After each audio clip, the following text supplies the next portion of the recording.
So this opening song needs a little introduction. Because the topic is how will we face our tests, well, we had a little last-minute test because Prashad couldn't sing with us today because he was exposed to COVID. And so we had to switch around and do something different. And we got to thinking, you know, we've been facing a few tests. And so we got to thinking about how there are three key things that are really helping us. Of course, the guru, of course, spiritual community, and music. So we're taking three songs that you wouldn't usually hear at the beginning of Sunday service, and we're going to do them together because that's what it's all about. Guide me, Lord, joined in prayer, and sing, and the battle is won.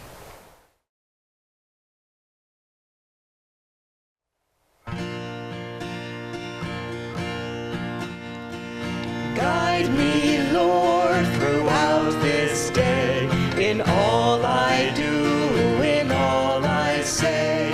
Tell me when I go astray. Hold me in thy light.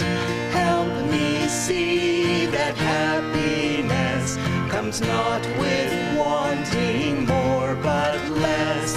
Teach me all my friends to bless, hold them in thy light.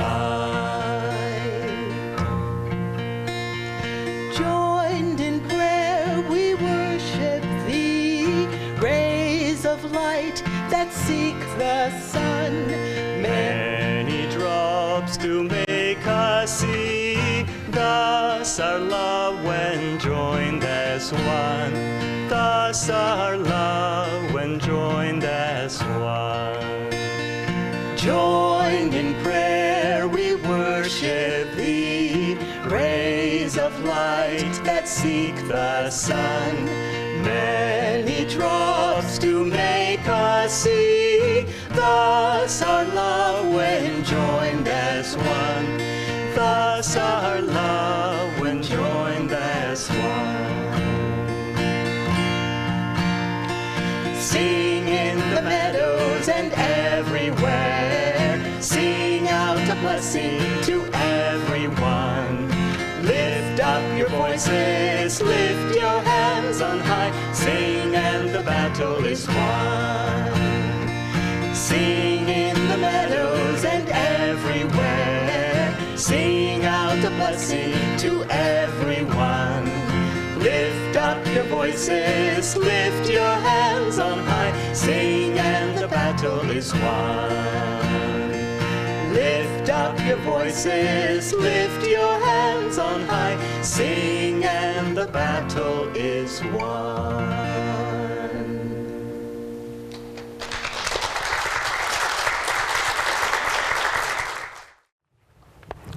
And now from Grace of the One Light, weekly commentaries on the Bible and the Bhagavad Gita. This week, how shall we meet our tests? Truth is one and eternal. Realize oneness with it in your deathless self within. The following commentary is based on the teachings of Paramahansa Yogananda. Last week, we considered Satan's temptation of Jesus in the wilderness after his baptism by John. We discussed the question, does Satan exist? All of us experience temptation of one kind or another in our lives. Some of us frequently, others only occasionally. Whether temptation comes to us from our own subconscious or from outside ourselves is secondary to the fact that it does come and that we must deal with it. More important, then, is the question how to deal with it. In fact, how to deal with a test of any kind. Martin Luther flung an ink of pot at the devil, who had appeared to test him. A dark stain on the wall of Luther's cell is pointed out to the tourists supporting of this story. Unfortunately, our trials are not often so summarily dismissed. As a fellow monk once said to Swami Kriyananda, speaking of Satan, if only I could get my hands on him. Jesus, during his temptation in the wilderness, overcame them and thereby set an example for all time by clinging the more determinedly to God. As Paramahansa Yogananda used to say, darkness cannot be driven out of the room with a stick. Once you turn on the light, however, the darkness will vanish as though it had never been. Jesus manifested this principle. The Bible tells us, therefore, that at last the devil leaveth him, and behold, angels came and ministered unto him. In the Bhagavad Gita, the point is clarified further by the added explanation that there are three qualities in human nature: sattvic, or spiritual elevating; rajasic, or ego activating; and tamasic, or spiritually darkening.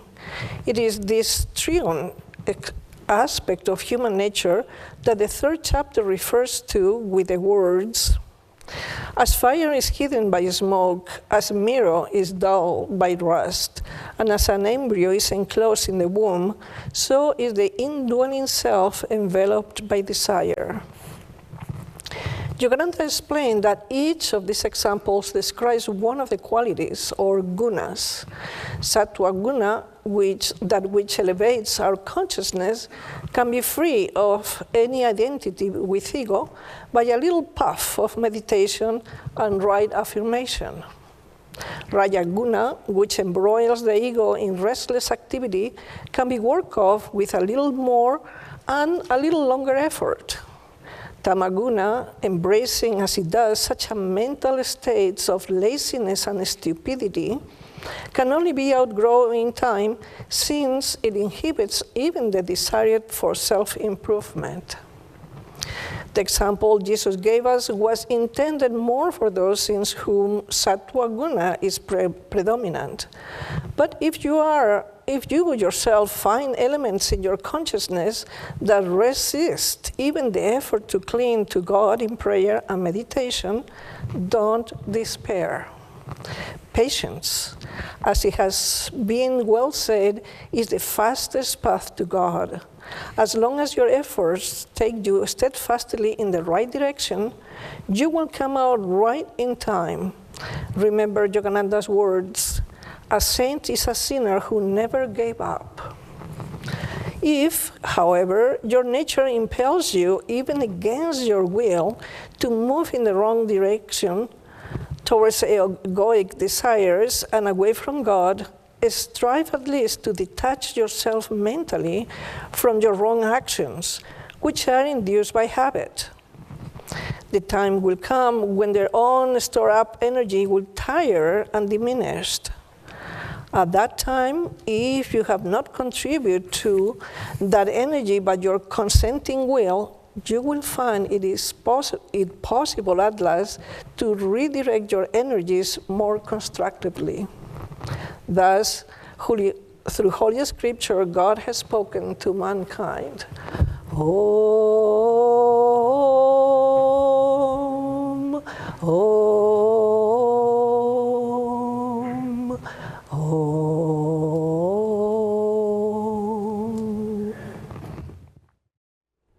Good morning, everyone. I'd like to welcome you again to Sunday Service. My name is Atman. This is Bhaktimarg. We both serve here at Ananda Village, and it's our joy to share Sunday service with you, either here in the Temple of Light or for those that are tuning in online. I'd like to start or continue with a reading from Whispers from Eternity, Prayer Demands by Paramahansa Yogananda. Slip thy little dewdrop into thy great lake, not to become lost, but to merge into oneness with thee. Teach me to be a dewdrop, enchanted with divine love, slipping unaffected down the lotus leaf of seductive sense lures to thy glistening waters of wisdom. I am thy immortal dewdrop, sliding freely and not adhering to the leaves of past, present, and future lives. I smooth the slopes of my mind with wise restraint, that the thirsty pores of temptation might absorb none of my strength. I am thy prodigal dewdrop, quivering in the hollows of life and death, waiting to slip down when it can to thy shoreless sea. Though long truant, I, thy tiny dewdrop, am homeward bound, however long the journey take. After this rhythmic dance of life, rising with birth and sinking with the downbeat of death, I will refresh myself at last in thy unmoving sea. I do not want to lose myself. Thy tiny dewdrop craves only, by merging in thee, to feel that I am one with all the other drops in thy ocean. I will be a rainbow-hued dewdrop, one with thy omnipresence, and yet in my omniscience, aware of my former dewdrop existence. I pray that all God-thirsty souls will come and drink from the great source of all our lives.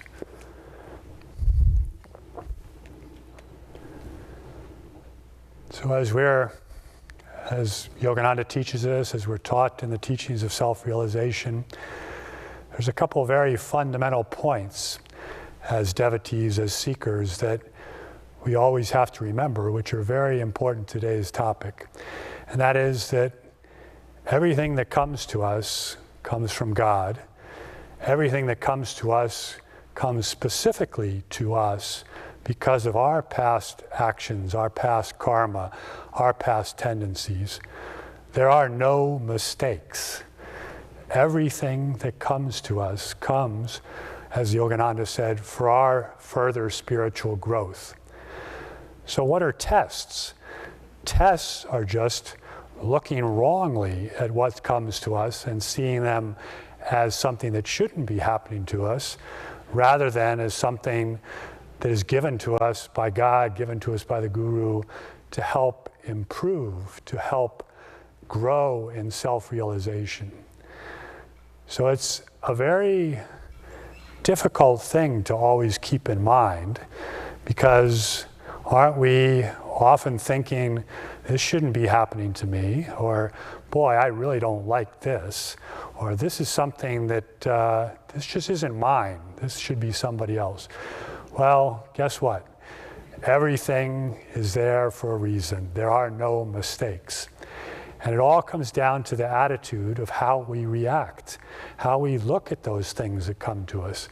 Do we look at them as ways to get past our bonds of ego consciousness, of our delusions, of our desires, of our limitations, to expand away from identification with the little self into the larger self, to realize oneness with who we really are, with that oneness of God, of the universe, to do that expansion. So is it contraction or is it expansion? So that's really what it's all about with our tests. And Aaron last week talked a lot about tuning into higher consciousness, about giving it back to God, about really trying to see why things are coming to us, what are they doing. So I'd like to talk a little bit more today about tests, or these so-called tests, which are really just opportunities that are being brought to us, and how we can work with those. So a lot of the time, the tests that come are related to the past habits, as is said in the reading, to our past karmas, things that we've been dealing with for lifetimes, and often they're related to the lower energies in our body. After all, in 5 to 8 million lifetimes, we've been trying to cling to life and that self-preservation, that procreative instinct, that sense of trying to control our environment. Those lower tendencies are very, very strong, and they still come and bother us, whether we're on the path or not, and they're important to deal with. And for people who aren't on the path, that's the main sort of delusions and tests that they get to. There's the three main delusions that Yogananda mentioned are sex, wine or intoxicants, and money or power. And these relate, of course, to the lower chakras. And most people are just trying to get out of pain, find how they can find pleasure, how they can get away from these delusions, or they don't see them as delusions, but get rid of these uncomfortable things that are coming. And the devotee, of course, sees them in a slightly different way. He sees them as, well, what's happening when I sex, wine, and money. It's binding me to the ego. It's pulling me down. It's putting me in that lower energy. It's taking me away from my oneness, my identification with other people's realities, with that oneness in God, with that expansion. So just be aware. They're not going to go away. They're not easy. I mean, the procreative force, the sex force, is the strongest force in the universe. It keeps the human race going. It keeps us procreating. It keeps this life going on. So it's not going to go away easily. And that sense of, this expansion, it's too much for me. I need to dull my senses. Why don't I drink something? Why don't I take a drug? That's going to be there too, and we just have to realize it. And as it says in the readings, even if those temptations come, just don't identify with them. Say, this too will pass. This is not deep. My aspirations are upward. So as devotees, though, there's other kinds of tests that come to us, and I want to talk a little bit about those. One of them in particular is that when you announce to yourself, or you put forth the intention that I'm here to find God, that I'm here to get out of this mud, I'm here to go past my lower tendencies. There's something more, I realize that, I'm trying to expand into that oneness. So what happens? Whether you have a guru or not, God, Divine Mother says, okay, great, you finally woke up. So guess what? I'm going to send you some more tests that can help you wake up even faster. So oftentimes we have this sense that when we come on the spiritual path, where it's going to be all rosy and blissful, and often to get us on the spiritual path, we're given those experiences. We have experiences of great peace, or in meditation, or beauty, or oneness, or that sense of divine love. And these are real, they're wonderful. But what we don't necessarily realize is that as devotees, we may also start getting more difficult or more challenging tests, more opportunities to get past our karma faster. And I don't know, you may have had the experience with yourself or seeing other people, but isn't it true that you see people come onto the path and everything's rosy, and then next thing you hear that they've had an accident, or they're facing some illness, or they've had a loss in their life, or they've lost their job, or, these things happen, and sometimes it shakes people, and they say, oh my God, here I'm giving myself to God, and all of a sudden I'm getting beat up. Well, relax. It's to help you grow. It's to given in Divine Mother's love to speed up that passing of that karma, to get through that. And then there's another part of the opportunities for growth that comes. This is what we talked about last week, and that's through Satan. So Satan is this outward, this pull, this force that brings us away from the divine, away from unity. And as we said, it's a conscious, living force.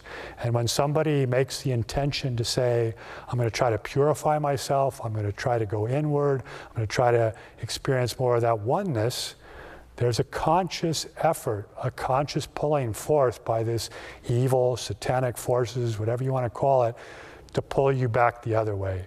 So again, as devotees, we may experience things that aren't necessarily from our past bad actions, or aren't necessarily from something that other people might experience. It's just we're trying to put good, we're trying to bring light into the world, and Satan, that force, sees that and tries to pull us back the other way. And so just be aware, it's okay. You can triumph, because, as Master said, as devotees, you'll never receive a test or an opportunity that you don't have the power to overcome or to meet. So that's a very, very reassuring thought, because oftentimes it seems, we're getting slammed with these things. We don't know what to do with it. But again, it's always hold on to that. How do I affirm where I'm trying to go? How do I affirm oneness, expansion, going upward? How do I hold onto the hem of Divine Mother's robe to help me get out of these delusions? And there's one thing in particular that I wanted to touch on too that's sort of helpful in understanding how you do that. And that's the concept of Tapasya. So Tapasya is one of the niyamas. In Patanjali or in Raja Yoga, we learn there's the yamas and the niyamas, the constraints and observances, sort of the 10 commandments on the path of the right attitudes of how we can live in our lives. And one of the observances that we're urged to observe is Tapasya. And that's often translated as austerity. And it's really, in this case, you can think of it as our tests come, that austerity is redirecting of energy. It's giving up some of these little desires, some of these temptations, some of these delusions that pull us downwards, and it's conserving that energy. It's pulling back. So it's this renunciation, it's this, this austerity. But why? It's austerity to regather our forces, to regather our energy, to be able to use that energy to rise above, to move more into that expansiveness of God, to move past the test that's coming to us. And so that sense of austerity can also be looked at in another way. It can be translated sometimes as devotion. Now, you don't really think of these people, these yogis with, raising their arm up, or these great Christian saints doing these penance or this stuff. You don't really necessarily think of that as the same as devotion. But when we flip it around, what are we doing with that conserved energy? We're withdrawing the energy from the body, from the material desires, from the self, and we're using it to move upward into God. So we're redirecting it into a joyful self-offering. What's joyful self-offering? It's devotion. So remember that withdrawing on one hand, building up those forces, storing that energy to be able to offer it up to take us to where we want to go. And in the literature, spiritual literature is filled with scriptures and epics of these heroes who are off going to do tapasya in India, or penance as it's called. For example, in the Mahabharata, the Pandavas, the forces of good, to gather their forces to be able to overcome their evil cousins, the Kauravas, the forces of material desire. What did they do? They went into the wilderness for a while. They went and did tapasya, to penance. Arjuna went off into the high Himalaya and did long periods of meditation and worship and sacrifice to Shiva to gain the weapons that he needed to fight in this war. Well, this is the same thing we're trying to do.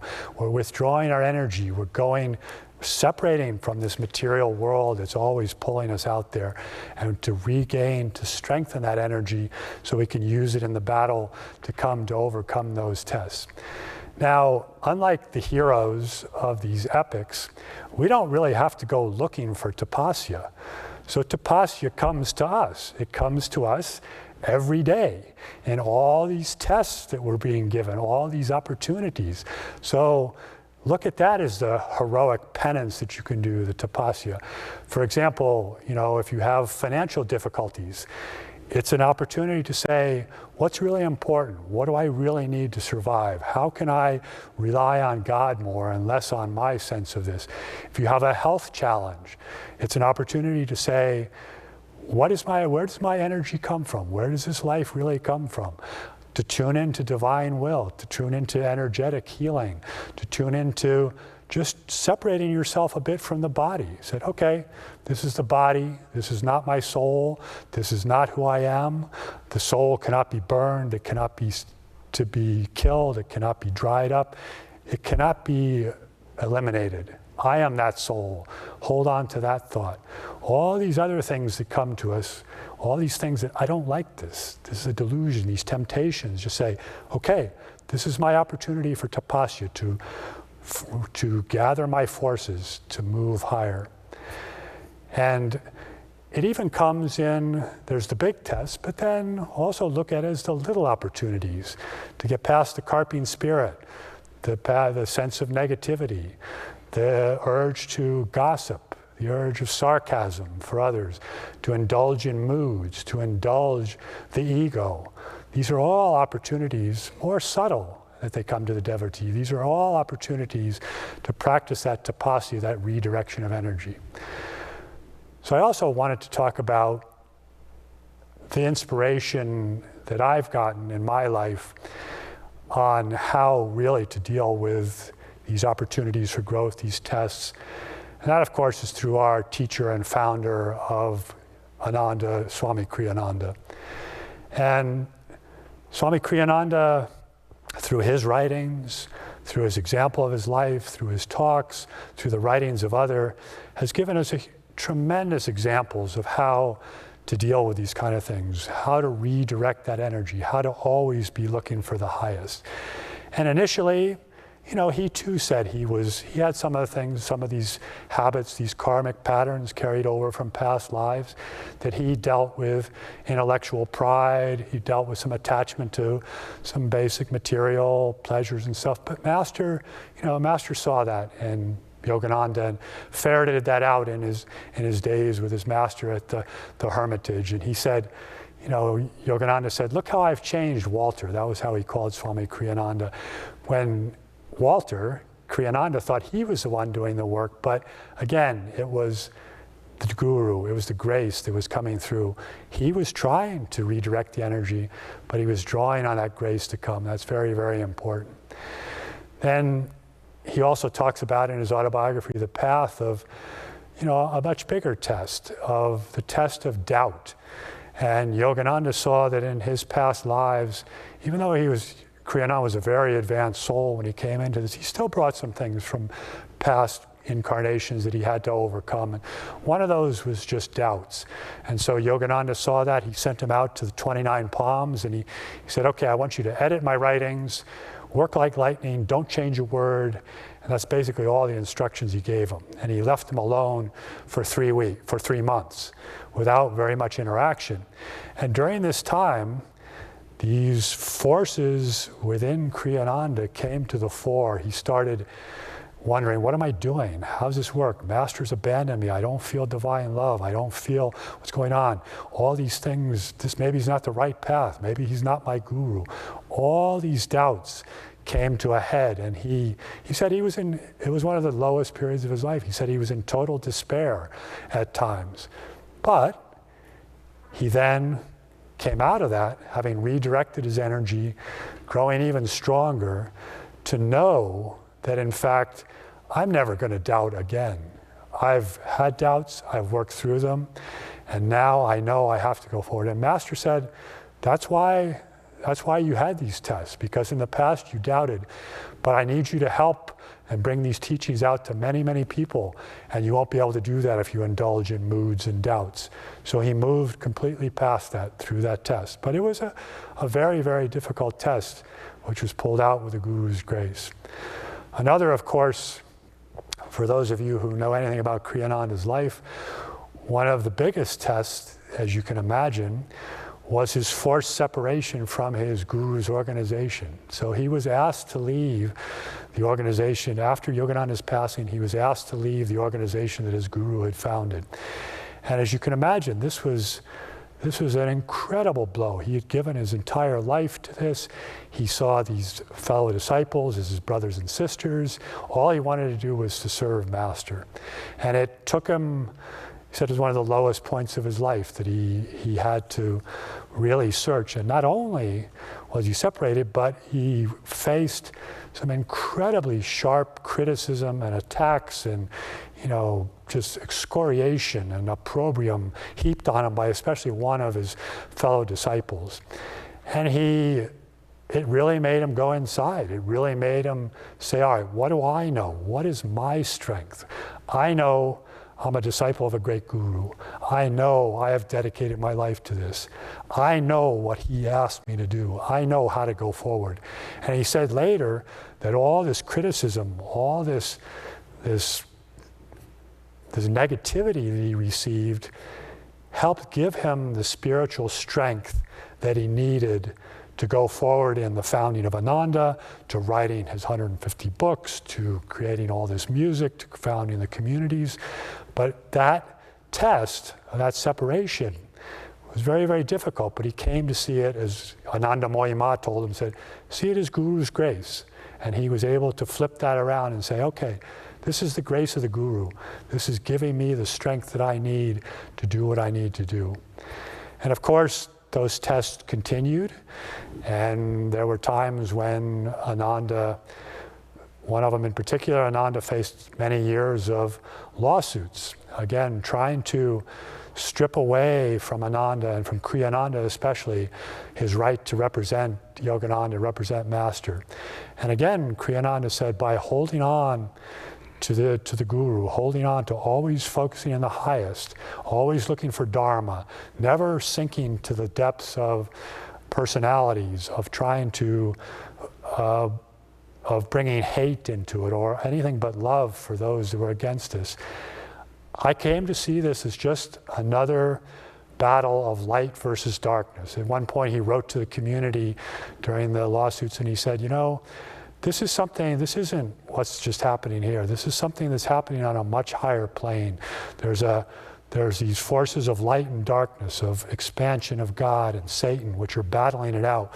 And we're part of this battle. And these legal challenges are part of this battle. And we are going to prevail because the work that Master gave us, which Yogananda gave us, it's a life-changing work for a millennia. It's bringing out these teachings of self-realization into a new era, a new time.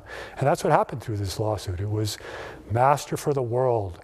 Swami, Ananda grew into their place as representatives of Master, of a particular part of this ray, and were able to take that out into the world. Some other tests of Kriyananda were again in this realm of the satanic influences or the darkness trying to pull him away from what he was doing. And in the 20 years that I knew him, that I lived here, he was almost constantly facing some sort of quite severe, often, health challenges. And we'd be praying for him and, one thing after another, and he'd do this. Yet at the same time, he was incredibly productive. He was incredibly creative, doing all kinds of things, not only facing these tests of legal challenges, but also writing books and creating music and founding communities and just being able to bring that out there. And people would often say to him, said, Swami, you have to rest. My God, look at you, you're driving yourself into the ground. And he would say, no. And then people would come back again, Swami, please, you can't do this. You have to rest a little bit. This is too much for your body. And he would just say no. At one point, it got to the point, he said to someone, he said, Satan, get thee behind me. And the person said, oh, I don't think I'm being helpful here with it, because Kriyananda felt that, he was putting all his willpower. This was just a test, and what his guru wanted him to do was to rise above that. It didn't matter if his heart was beating at 180 beats a minute, if he would wake up and he had no energy, or if his limbs were swollen, or he couldn't eat. He would just keep going forward. And this was very, very evident in his later years when he went to India. He decided to bring his master's teachings, Yogananda's teachings, back to India in 2003. He was already he was an older gentleman, shall we say. He was 77 years old. He wasn't in great health. He had all these difficulties before, but he decided, no, this is what we want me to do. And he said, the climate of India may well kill me, but I feel like this is what I should be doing. And so he did it. And every time before he had some sort of a big event, like he would give a talk at Siri Fort, and he was in the hotel the day before. This was a very important talk to launch the work in one of India's main venues. And he couldn't even walk. He was down at the gift shop. He could only walk 4 or 5 steps and then sit down. He had to rest. And then he had to walk a little bit more and sit down and rest. It was all he could do to get back to his room, where he collapsed into bed. This was the day before this major event. But what happened? Every single time when he had to come out on stage, he had to be given an arm. Sometimes he came out in a wheelchair. But as soon as he got back there, the darkness lifted. He was able to channel his guru, channel master, and give these incredibly energetic, inspiring speeches. And this happened over and over again. There was one time also when there was a lot of difficulty in the Italian community. And he said, I can't go back to Italy. I can't travel. What can I do? How can I help? And just at that point, he fell. And again, his body took on some of the karma through the pain that he felt. He took on some of that karma.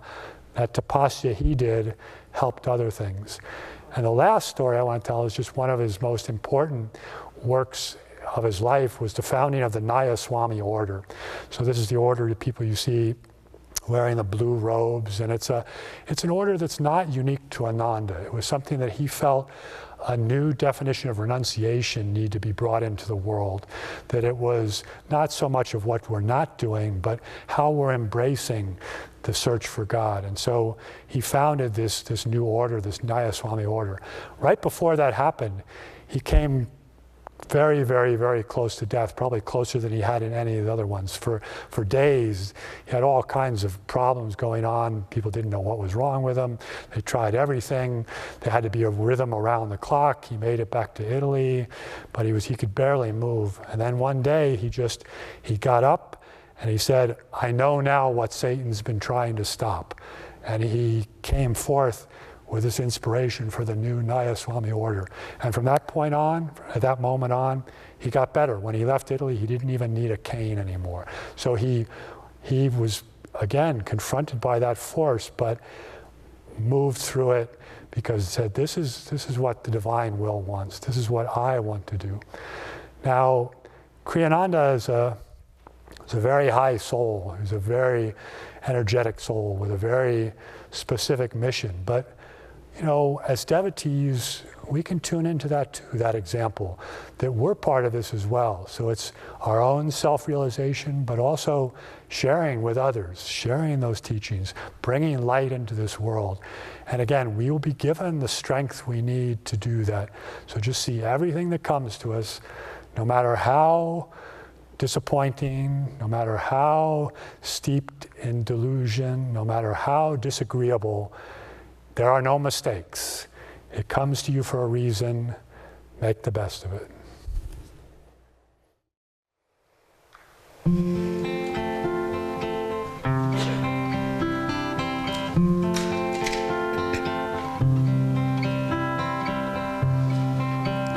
Keep calling him. Keep calling him. Keep calling. Whether he replies or not, keep calling him. In the temple of unceasing prayer, believe that he's approaching there, and call to him, keep calling him. Thou dost know I'm praying, Lord. You know I love no other. I'll speak not nor ask when to expect from you an answer. You know my heart. I'll call to thee again. Keep calling him. Keep calling him.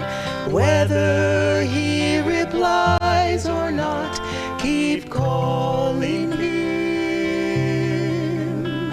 I'll wash thy feet of silence with the waters of my tears.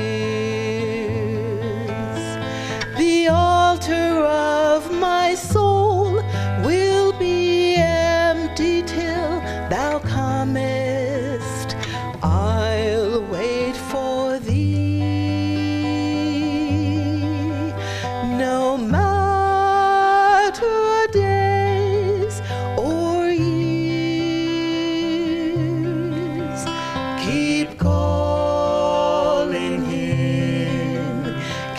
Keep calling him, whether he replies or not. Keep calling him. In the center of my heart, I have a mystic throne for thee. The candles of my joys are dimly burning now in hope, awaiting thy coming, though it be